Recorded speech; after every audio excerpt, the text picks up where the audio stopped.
direto ao ponto.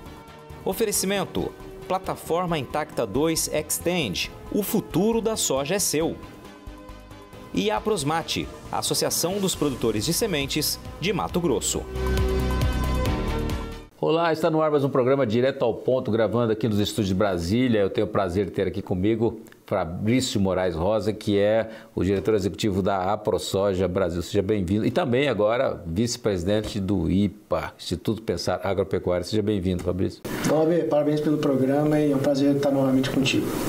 Fabrício, vamos falar aí, agora a gente está começando o ano, né? Você vê que tem carnaval ainda, né? Vamos esperar passar o carnaval, mas de uma certa forma a gente já teve a eleição aí do Senado, a eleição da Câmara. Queria que você fizesse um comentário, qual que é a sua visão dessa eleição? A gente percebe claramente, primeiro, né, que existe um compromisso dos dois presidentes com a pauta da Frente Parlamentar da Agropecuária, que é muito positivo para nós.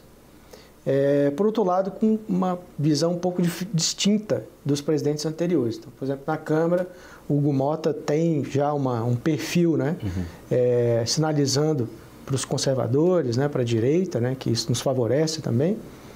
Mas, ao mesmo tempo, ele é um pouco diferente do Lira, ao passo que parece que vai favorecer mais as comissões de agricultura, infraestrutura, enfim, tributária, elas estavam um pouco esquecidas e também menos centralizador, no caso. Exatamente, menos centralizador. Vai empoderar novamente essas comissões. Isso para nós também é bom, já que esse trabalho ali de construção da pauta nessas comissões é muito importante para nós, o debate, a discussão, o enriquecimento dessas pautas nas comissões, ao invés de fazer esse debate direto do plenário, que era o que estava acontecendo. Você tinha que priorizar, colocar uma urgência, jogar para o plenário e fazer já o debate direto no plenário, né? Por um lado pode ser um pouco mais rápido, né? Se você conseguir priorizar, mas por outro lado também você perde o debate e a construção que você tem de enriquecimento daquele texto com a sociedade nas comissões, né?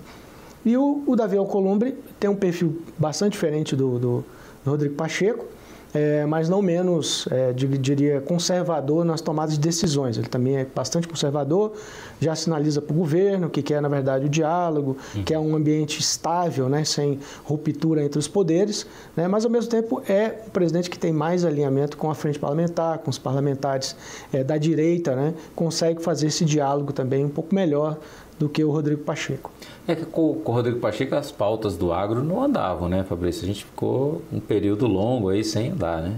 Ficou bastante dependente do alinhamento com o governo, ao contrário do que você vê na Câmara. Na Câmara não existe essa necessidade de alinhamento com o governo. A minha leitura, pelo menos que eu vi até hoje, é que na Câmara o governo praticamente não consegue vencer uma disputa, ao passo que no Senado não. Com a presidência do Rodrigo Pacheco ele conseguia dosar a pauta de acordo com a necessidade do governo federal. Então, com o Davi Alcolumbre, isso deve continuar, persistir, mas se percebe uma sinalização de aproximação maior com os produtores, com a Frente Parlamentar da Agropecuária lá. Fabrício, o que você me diz aí, né? A gente está indo aí nesse governo, no começo agora, com essa questão de inflação, começou aquela acusação toda do milho causando a inflação, abre, né? E agora Trump lá nos Estados Unidos. Queria que você fizesse um comentário sobre isso, né? Você também é um estudioso disso. Como é que você está vendo aí as atitudes do governo aqui dentro, né? Querendo taxar aí, né, o produto interno nosso, abrindo para exportação, para importação no caso, e por outro lado você vê Trump lá, ao contrário, né? Querendo taxar o produto brasileiro que vai para lá. Como é que você me comenta sobre esse assunto aí? A gente percebe essa guerra comercial instalada, né? Declarada pelo Trump com todas as nações. É evidentemente que existe um jogo que ele pratica através disso, né? Para que a agenda americana ela tenha, né, se sobreponha à nação das outros povos. Nada de errado, né? Todo mundo deve fazer isso, o Brasil também deve fazer isso, buscar que a sua agenda ela realmente emplaque. Mas nós vemos um cenário bastante perigoso do ponto de vista do comércio americano, em especial porque é um movimento inflacionário. Então, a tendência do que o Trump está fazendo é que o alimento vai ficar mais caro para os consumidores americanos, para a população americana, né? Então, não sabemos até onde ele vai com esse jogo aí, antes que isso se consolide dentro do mercado americano. Agora, abre várias oportunidades para nós ao mesmo tempo. Então, por exemplo, lá atrás a gente viu isso com a China, né? Então, a soja brasileira foi muito favorecida com a primeira etapa da guerra comercial, em torno de 15 milhões de toneladas que os americanos exportavam para os Estados Unidos, o Brasil passou a exportar, porque ficou inviável naquele momento. Hoje eles já conseguiram, mesmo com a taxação, alcançar uma estabilidade, mas dependendo do movimento do Trump, se ele subir mais um pouquinho essa taxação, pode ser que um pouco mais de soja brasileira vá.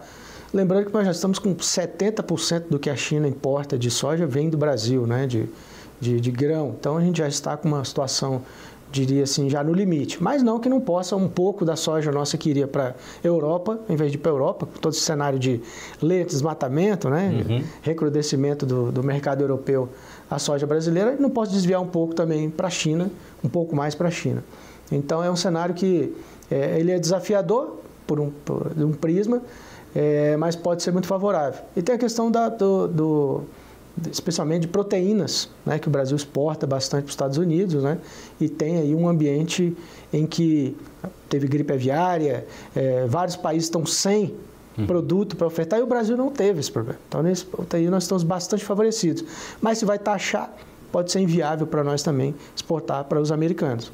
Então, por isso que eu digo, vai depender de até que ponto o Trump vai segurar essa taxação. Essa queda de braço. Eu acho que ele não vai segurar muito tempo e isso vai ser muito bom para nós, especialmente nesse cenário de proteínas, especialmente carne de frango. Acredito que nós vamos aumentar a exportação dos americanos. Fabrício, vamos falar um pouquinho agora também de uma coisa que se chama a questão de código ambiental, né? Código florestal. Aí a gente, até conversando com o pessoal do algodão está muito preocupado também que eles têm uma certificação, né? E o pessoal da certificação agora não quer respeitar o código brasileiro, né? Que é um negócio de corte. Todo mundo está com esse negócio de corte agora, né? Eu li uma reportagem agora essa semana também que a Cargill, por exemplo, está saindo da moratória, né? Então eu até me admiro, né? Parece que é a empresa mais fixa ali. E eu não sei se é porque também agora a moratória meio ficou sem sentido com essas leis, por exemplo, europeias, né? Porque acho que ela já é uma outra lei, né? Então, o que você faz de comentário nessa questão de certificação? Então, você vê que hoje as certificadoras que existem internacionais não querem respeitar o código brasileiro. Querem, então, fica meio... Você acha que, de repente, seria talvez o momento de a gente ter realmente uma certificação brasileira, né? Que coisa, todo mundo aderir a isso? Eu queria um comentário seu sobre isso, porque realmente é uma loucura, é uma mudança, né? É igual aquela história, um dia tal coisa faz mal, outro dia faz bem, muda totalmente. Exatamente. Por trás de tudo isso existe uma agenda de mudanças climáticas em que o Brasil ele figura como uma nação onde tem muito mudança de uso da terra e que mudando o uso da terra com desmatamento, com agricultura, você estaria emitindo mais CO2, né, gás de efeito estufa, e isso contribuiria com o movimento de aquecimento.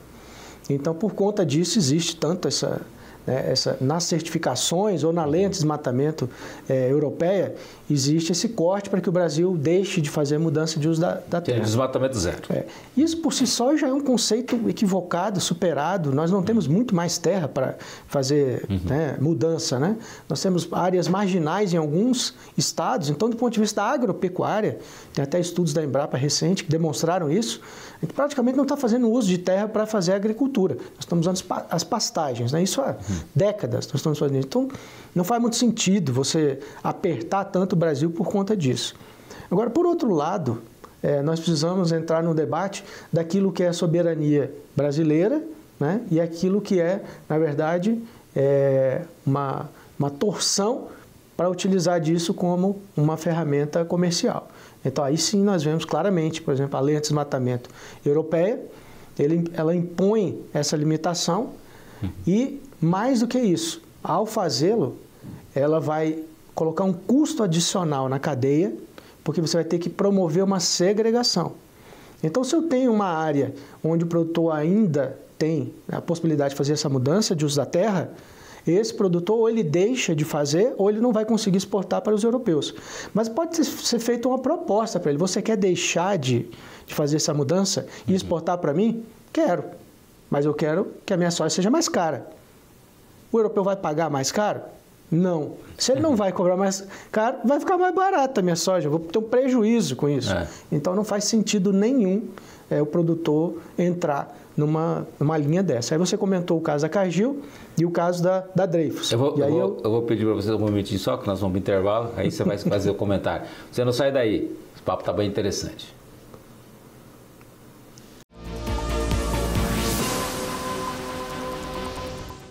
De volta direto ao ponto, conversando com Fabrício Moraes Rosa, que é o diretor executivo da AproSoja Brasil. Fabrício, a gente falou no primeiro bloco essa questão aí, principalmente desmatamento zero.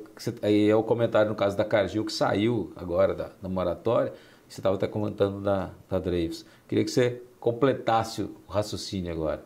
Nós tivemos um movimento muito forte nos estados contra a moratória, né? Tirando os benefícios. Não foi um movimento só dos produtores, foi dos representantes do povo, né? Foram as assembleias junto com o governo estadual que estabeleceram a legislação que tira o benefício fiscal de quem está na moratória, né? Então, para nós, ela deveria ter morrido em janeiro.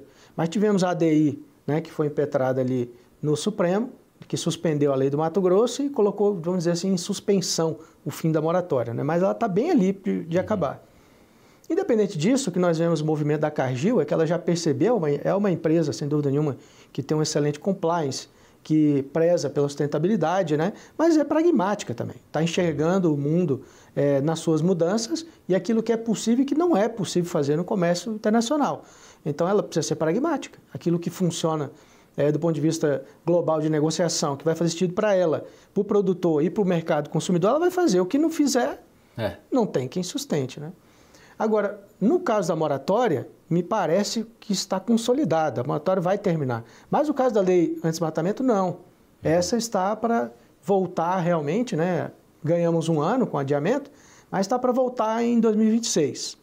E o que aconteceu recentemente? Nós vimos contratos, produtores nos passaram que contratos da Dreyfus já estão estabelecendo para o produtor a obrigatoriedade de cumprir a lei anti-desmatamento. O que é um absurdo, porque, como eu já relatei para você no bloco anterior, ou faz sentido financeiramente para mim deixar de desmatar uma área, né, para cumprir essa legislação e receba mais por isso, ou não faz sentido nenhum, vai ter um custo gigante para a cadeia.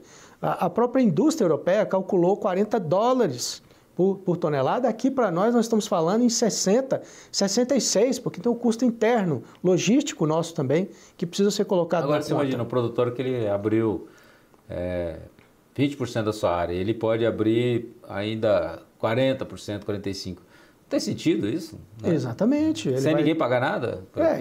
E aí é que está o problema, né? A legislação europeia, ela está, na verdade, chocando com a nossa lei de livre iniciativa, né? A liberdade do produtor de produzir, e que já era o nosso questionamento em cima da moratória também. Na moratória também hoje existem processos, né, no CAD, uma solicitado pela Câmara e outra pelo Senado, justamente nessa direção. Olha, isso aqui está limitando a liberdade do produtor, a liberdade econômica, né, dele empreender, né? Então ele tem, a nossa legislação ela permite isso, esse produtor não está conseguindo fazer o que é possível. É prejuízo para ele? Não só para ele. Municípios inteiros do Mato Grosso deixam de crescer e se desenvolver e o benefício socioeconômico para a sociedade local, para esses municípios, deixa de acontecer devido à moratória. E a legislação anti-europeia vai impor a mesma limitação, o mesmo prejuízo, ainda que com um corte diferente a partir de 2021, mas o prejuízo é o mesmo para a sociedade brasileira, né? Então, é aí que está o grande ponto, né?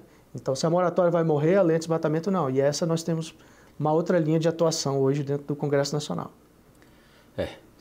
Não está fácil. Fabrício, vamos falar um pouquinho, você como também vice-presidente do IPA aqui, o IPA que é o Instituto Pensará, que dá suporte para a frente parlamentar da agropecuária, que é uma da maior frente.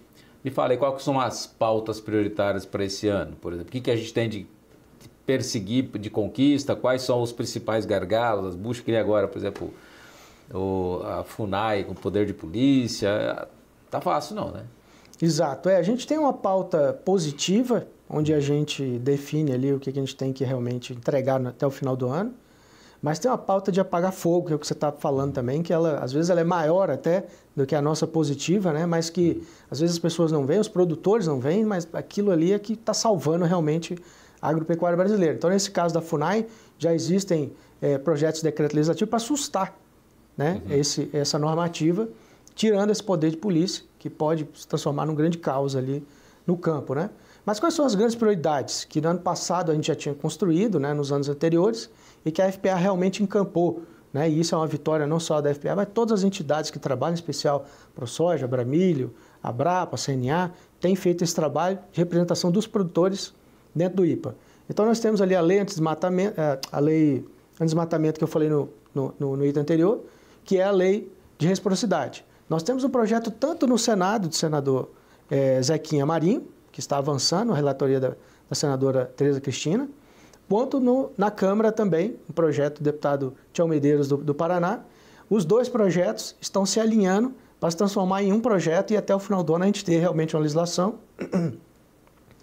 onde o Congresso brasileiro vai dar ao governo a capacidade de reagir com uma ação de reciprocidade caso a União Europeia venha Vou perguntar para você a reciprocidade. Vamos supor, a lei europeia fala que o Brasil não pode desmatar mais. Eles não têm o que desmatar, né? Vamos supor assim. Aí, então, a reciprocidade ele fala, beleza, eu não vou desmatar mais.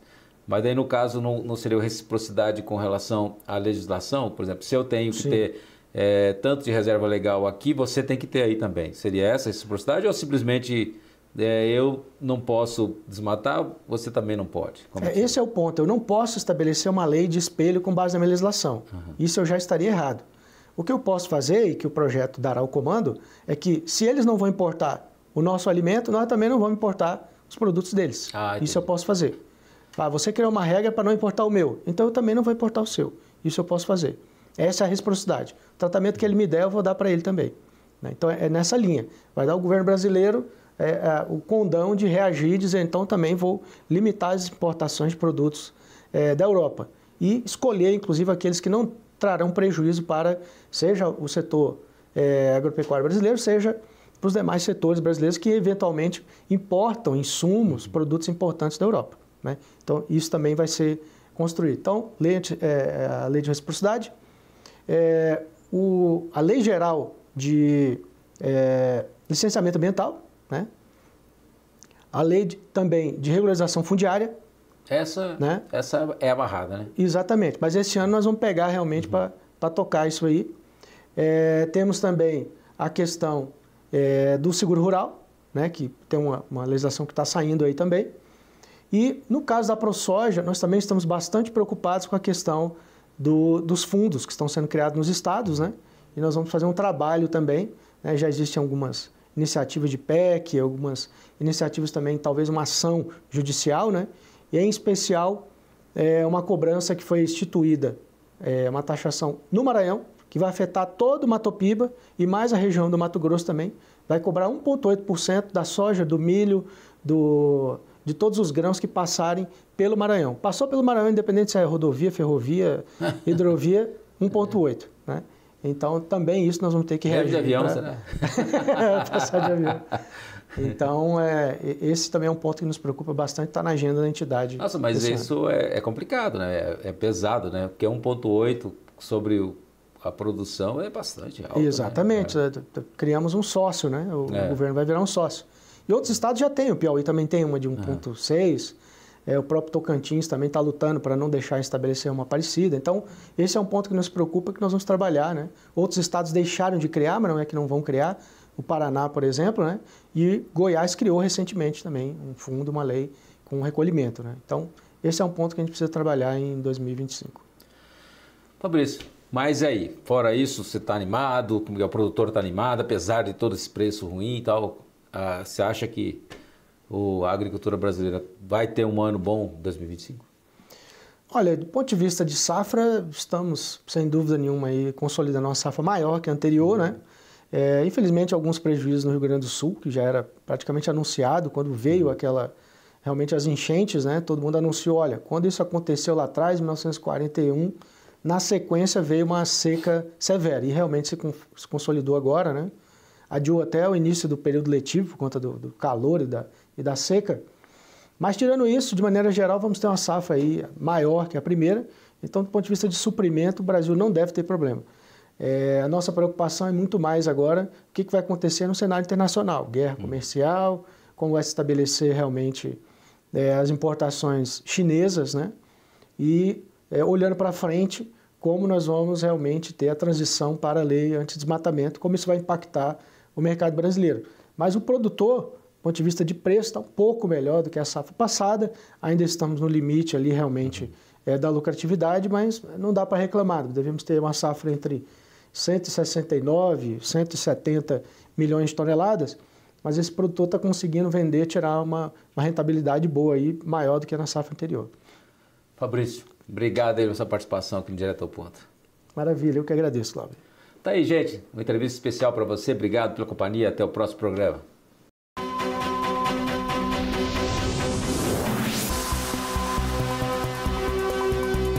Direto ao Ponto.